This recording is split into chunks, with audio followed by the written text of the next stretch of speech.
स्वागत है मेरे YouTube channel success mirror point by Pramod sir पे। आज हम लोग भारतीय संविधान के विषय में पढ़ेंगे, जिसमें कि इससे पहले भी भारतीय संविधान के विषय में बताए हुए हैं। आज जो मेरा टॉपिक है भारतीय संविधान में नागरिकता, जिसको सिटीजनशिप कहते हैं, इनके विषय में जानेंगे। अगर आप इस चैनल पे नए हैं, अगर इससे पहले जो वीडियो यूट्यूब पर बनाए हुए हैं, जो डिस्क्रिप्शन में इसका लिंक मिल जाएगा, अगर नहीं देखे हैं तो ज़रूर से ज़रूर उसको पहले देख लीजिए। तब आज नागरिकता के विषय में नागरिकता वाला वीडियो देखिएगा। अगर वीडियो अच्छी लगी तो शुरू से अंत तक ज़रूर देखिएगा। अगर पर डे मेरा वीडियो यूट्यूब पर बना के हम अप टू डेट करते हैं पॉलिटी का, अगर पर डे आप वीडियो देख लिए, अगर पॉलिटी से एग्ज़ाम में, किसी भी एग्ज़ाम में 5 से 6 नंबर क्वेश्चन पूछे जाते हैं, पर डे शुरू से अंत तक अगर देख लिए तो 100% मेरा गारंटी है कि इससे एक भी क्वेश्चन बाहर नहीं आएगा। अगर आ गया, अगर पर डे जितना हम पढ़ा रहे हैं, अगर आप इसको रिवीजन करते हुए गए तो कमेंट बॉक्स आपके लिए ऑन है, आप जितना उसमें गाली दे सकते हैं। ये वीडियो यूट्यूब पर रहेगा और आप उसमें जितना गाली दे सकते हैं, लेकिन आप ईमानदारी के साथ पढ़िएगा तब, अन्यथा सिर्फ ऐसे टाइम पास करने से कुछ नहीं होगा। चलिए अब बात करते हैं कुछ पॉइंट की। प्रत्येक व्यक्ति जो संविधान लागू होने के समय 26 जनवरी 1950, जब संविधान हमारा लागू हुआ 26 जनवरी 1950, भारत के अधिकार क्षेत्र में निवास करता था, जो भारत के अधिकार क्षेत्र में निवास करता था और जिसका जन्म कहाँ हुआ, भारत में हुआ हो, या उसके माता पिता में से कोई एक भारत में जन्म लिया हो, जो कम से कम 5 वर्ष तक साधारणतः भारत में रहा हो, वह भारत का नागरिक कहलाएगा। सबसे पहले बात करते हैं कि भारत का नागरिक कहलाएगा कौन। तो जब हमारा भारत देश गणतंत्र हुआ 26 जनवरी 1950 ईस्वी को, जिसका जन्म या तो भारत में हुआ हो, शर्त नंबर 1, जो व्यक्ति भारत में जन्म ले लिया हो वह भारत का नागरिक कहलाएगा। जिसका जन्म के समय माता पिता भारतीय हो, वह भी क्या कहलाएंगे, भारत का कहलाएंगे। जो कम से कम 5 वर्ष तक भारत में रहा हो, वह भी क्या कहलाएंगे, भारत का नागरिक कहलाएंगे। अब चलिए नागरिकता के विषय में जानते हैं। नागरिकता होता क्या है, भारतीय संविधान में किस भाग में चर्चा है, किस अनुच्छेद में चर्चा है, उनके विषय में जानते हैं। सबसे पहले नागरिकता की बात आता है तो भारतीय संविधान भाग 2 में नागरिकता की चर्चा की गई है, और भाग 1 में किस चीज़ की चर्चा की गई है, आप कमेंट में इसका आंसर जरूर लिखिएगा। अनुच्छेद की बात करें तो अनुच्छेद 5 से लेकर 11 के बीच में नागरिकता की चर्चा की गई है। इनके बाद बात करते हैं नागरिकता। नागरिकता का जो वर्णन जो किया था, सर्वप्रथम किसने किया था, तो ये अरस्तू ने किया था। अब नागरिकता के विषय में जब जानेंगे तो कुछ होता है कि अर्थ समझेंगे नागरिकता क्या होता है और इसमें विशेषताएं समझेंगे। इनके बाद वर्तमान प्रावधान समझेंगे। वर्तमान प्रावधान 2 तरह से होता है, नागरिकता प्राप्त करने का प्रावधान, नागरिकता समाप्त करने का प्रावधान, ये 2 तरह से होते हैं। और इनके विषय में फिर जानेंगे। दोहरी नागरिकता के विषय में जानेंगे। दोहरी नागरिकता किस राज्य में दिया जाता है और किस देश में दिया जाता है। तो हमारे भारत में अभी क्या एकल नागरिकता, आप किसी भी जगह रहिएगा तो क्या वोटर आईडी सबका एक बनता है कि हम भारत के लोग, भारत का ही हम नागरिक कहलाएंगे। तो अर्थ के विषय में समझते हैं। सबसे पहले अर्थ क्या कहता है, नागरिक विशेष प्रकार का एक व्यक्तित्व होता है। नागरिक जो होता है एक विशेष प्रकार का एक व्यक्तित्व होता है, जिस राज्य की ओर से राजनीतिक एवं नागरिक अधिकार दिया जाता है। राजनीतिक की ओर उसे एक अधिकार दिया जाता है, जैसे क्या क्या, चुनाव लड़ने का अधिकार। जो भारत का नागरिक होगा उसको किस चीज़ का अधिकार दिया जाएगा, चुनाव लड़ने का अधिकार दिया जाएगा। इनके बाद मत देने का अधिकार, जिसको हम लोग वोट कहते हैं, वोट देने का अधिकार। इनके बाद सरकार की आलोचना करने की अधिकार। सरकार क्या क्या गलत कर रही है, क्या सही कर रही है, उस पर हमको बोलने का अधिकार भारत की नागरिकता को ही दी जाती है, इनके अलावा किसी को नहीं दिया जाता। एक होता NRI, नॉन रेसिडेंट इंडियन, एक वो निवासीय भारतीय, वो भारत का नहीं है, दूसरे देश का है लेकिन भारत में आकर रह रहा है। तो NRI क्या होता है, 1 वर्ष में 6 महीना या 183 दिन से अधिक क्या रहता हो, वो विदेश में रहता हो, वो भी वो NRI कहलाता है। इनके बाद होता है क्या, PIO, personal of Indian origin. इनके विषय में अब जानते हैं ये क्या होता है। तो अब देखिए, इनके विदेश में बसे भारतीय को दोहरी नागरिकता देने की दिशा में भारत सरकार ने एक योजना की घोषणा की है, जिसके तहत उन लोगों को personal of Indian origin PIO card जारी किए जाते हैं। इस कार्ड के जरिए भारत के इन लोगों की भावनाओं को यथोचित सम्मान दिया गया है और वे संकट के समय वे अपने देश की जड़ों से जुड़े भी रह सकते हैं। यही होता है OPI। इनके बाद बात करते हैं 2015 ईस्वी में से इसे समाप्त कर दिया गया है। इसका वैलिड जो है ये 6 महीना का था, 2015 के बाद इसे समाप्त कर दिया गया है। इनके बाद बात करते हैं OCI के विषय में, भारतीय विदेशी नागरिकता, बात समझे, भारतीय विदेशी origin citizenship of Indian card, overseas citizenship of Indian card के विषय में जानते हैं।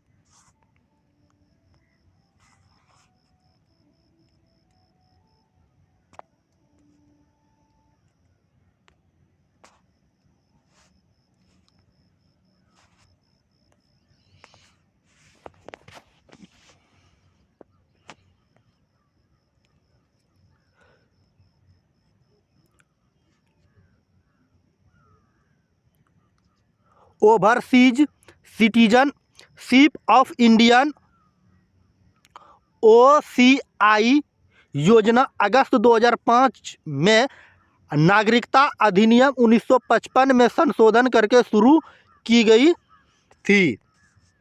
इनके बाद बात करते हैं नेक्स्ट पॉइंट की, कि भारतीय विदेशी नागरिकता OCI योजना 2/12/2005 से दोहरी नागरिकता प्रदान करने के लिए प्रचलित की गई थी। इसका अर्थ ये है कि भारत की नागरिकता के साथ एक विदेशी देश की नागरिकता रखना है। इसका अर्थ ये है कि भारत के साथ साथ आप दूसरे देश के भी नागरिकता ले सकते हैं OCI के तहत। इससे क्या होता है, 1 फरवरी 2011 में वोट देने का अधिकार की घोषणा कर दी गई थी। 1 फरवरी 2011 में वोट देने की घोषणा कर दी गई थी OCI के तहत, लेकिन चुनाव लड़ने का अधिकार नहीं था। ये 16 देशों में मान्यता इसकी थी। ये 16 देश कौन कौन से थे उनके विषय में जानते हैं। कनाडा हो गया, अमेरिका हो गया, ऑस्ट्रेलिया हो गया, फिनलैंड हो गया, आयरलैंड हो गया, और सभी देश थे। इसके बाद बना था SLIO card, stateless personal of Indian origin. ऐसे व्यक्ति जो कि किन्हीं कारण से किसी देश का नागरिकता नहीं मिला हो, उसे भी क्या दिए जाएंगे, भारत की नागरिकता दिए जाएंगे। इसकी विशेषताएं क्या क्या थी, तो भारत के किसी भी क्षेत्र में निवास करे केवल भारत का नागरिकता माना जाएगा। बात समझे। इसके तहत भारत के किसी भी क्षेत्र दूसरे देश में भी आप निवास करते हैं तो भारत का नागरिकता माना जाएगा।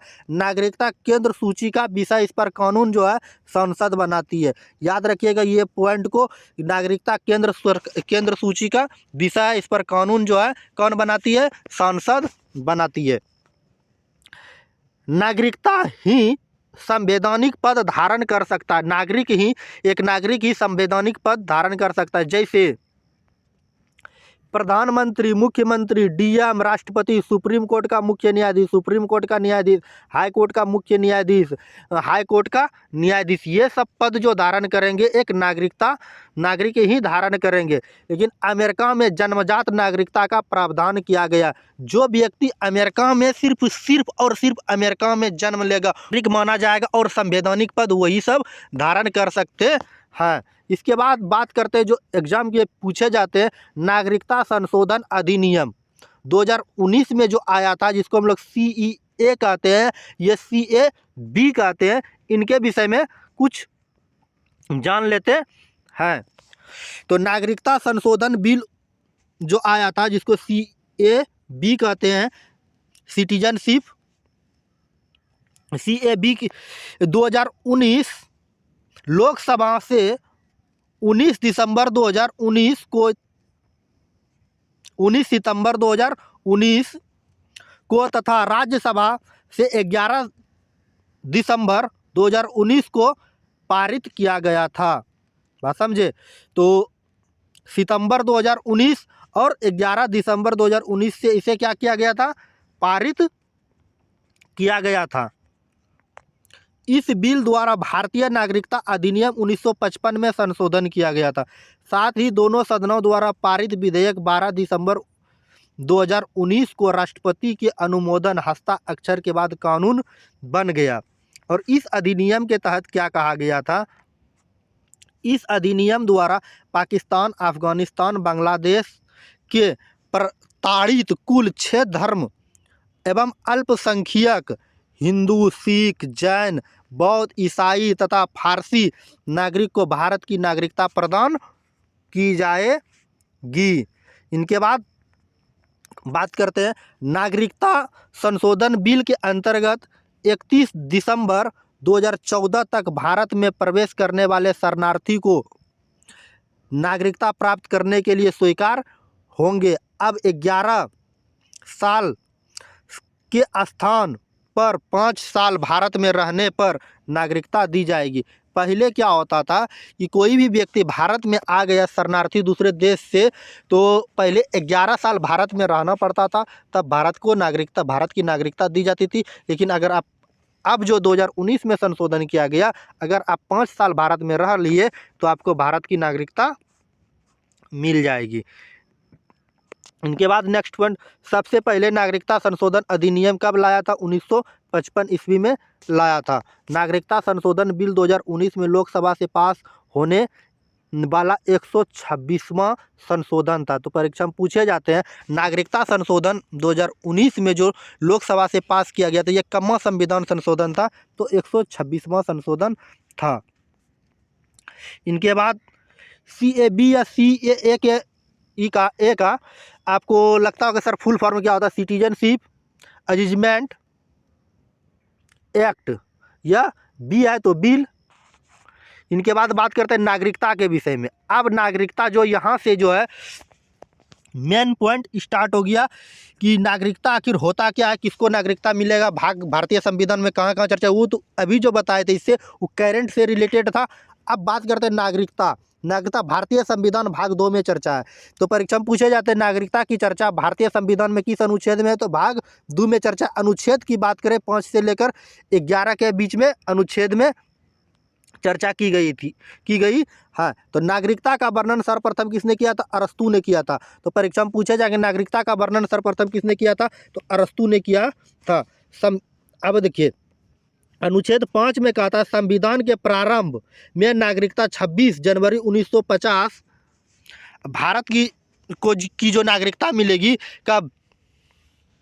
जब हमारा देश में संविधान लागू हुआ 26 जनवरी 1950, तो उसे क्या मिलेगा, तो भारत का नागरिकता मिलेगा। शर्त रखा गया था, शर्त क्या क्या था, ये तीनों, उसका जन्म भारत में हो, क्या हो, उसका जन्म भारत में हो, उसका माता पिता का जन्म भारत में हो, संविधान लागू से 5 वर्ष पहले वह भारत में रहा हो। ये 3 शर्त जो फॉलो कर रहे हैं उसे भारत का नागरिक माना जाएगा। फिर अनुच्छेद 6 पे आते हैं। अनुच्छेद 6 क्या कहता है, पाकिस्तान से आए लोगों को भी भारत की नागरिकता प्राप्त होगी। अनुच्छेद 6 क्या कहता है, पाकिस्तान से आए लोगों को भी भारत की नागरिकता होगी, लेकिन इसका परमिट 19 जुलाई 1948 से पहले की थी।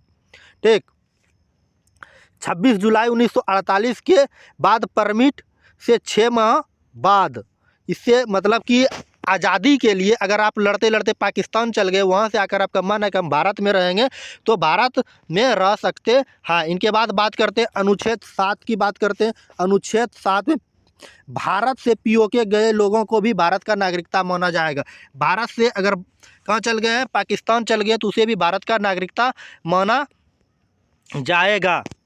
1 मार्च 1947 के बाद पाकिस्तान गया हो किंतु वह वापस आ गया हो, 6 महीना भारत में रहा हो, तो उसे भी भारत का नागरिक माना जाएगा। इनके बाद बात करते हैं अनुच्छेद 8 पे। अनुच्छेद 8 कहता है भारत के बाहर रह रहा बच्चा भी भारत का नागरिक होगा यदि उसका माता पिता भारतीय हो तो वह भी भारत का नागरिक माना जाएगा, अगर माता पिता भारतीय हो तो।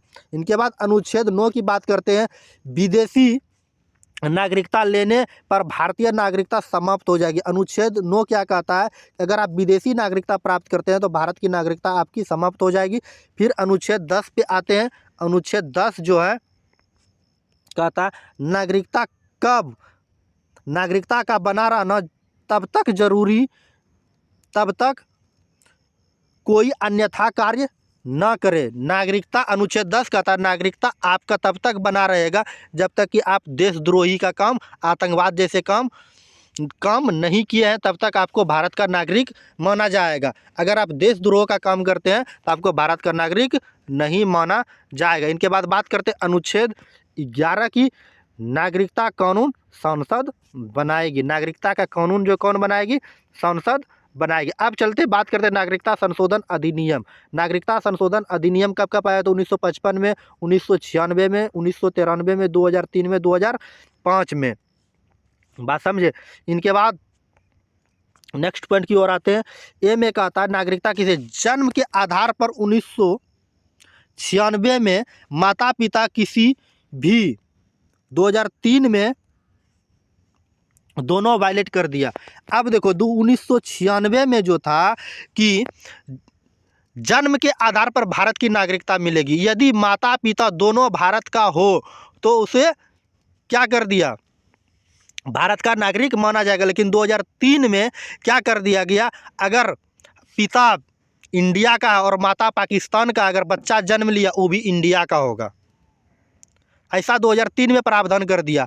अगर क्या है, पिता कहाँ का हो, पाकिस्तान का हो, और माता कहाँ का हो, इंडिया का हो, मतलब लड़का कहाँ का हो, पाकिस्तान का हो, और लड़की क्या हो, इंडिया का हो, तो अगर उससे बच्चा जन्म लेगा तो वो कहाँ का कहलाएगा, वो भी इंडिया का कहलाएगा। ये 2003 में कर दिया। ऐसे अगर समझ में नहीं आया तो ऐसे समझिए कि जैसे एग्जाम्पल के तौर पे लेते हैं, जैसे सानिया मिर्ज़ा एक टेबल टेनिस खिलाड़ी थी, तो टेनिस खिलाड़ी थी, तो वो कहाँ का थी, इंडिया का थी। उन्होंने पाकिस्तान के क्रिकेटर से शादी कर दिया, पाकिस्तान के क्रिकेटर से शादी कर लिया, तो उससे जो बच्चा जन्म लेगा वो इंडिया का कहलाएगा।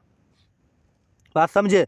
अगर कोई इंडिया का लड़का है, अगर वो पाकिस्तान में शादी कर लिया तो वो बच्चा जो जन्म लेगा वो भी इंडिया का होगा। ये 2003 में ये वैलिड कर दिया। इनके बाद 2 नंबर पे आता है वंश के आधार पर। 1993 में माता पिता दोनों भारतीय हो तो वंश, उसका वंशज जो भारतीय हो तो वो भी क्या कहलाएगा, भारत का बच्चा कहलाएगा।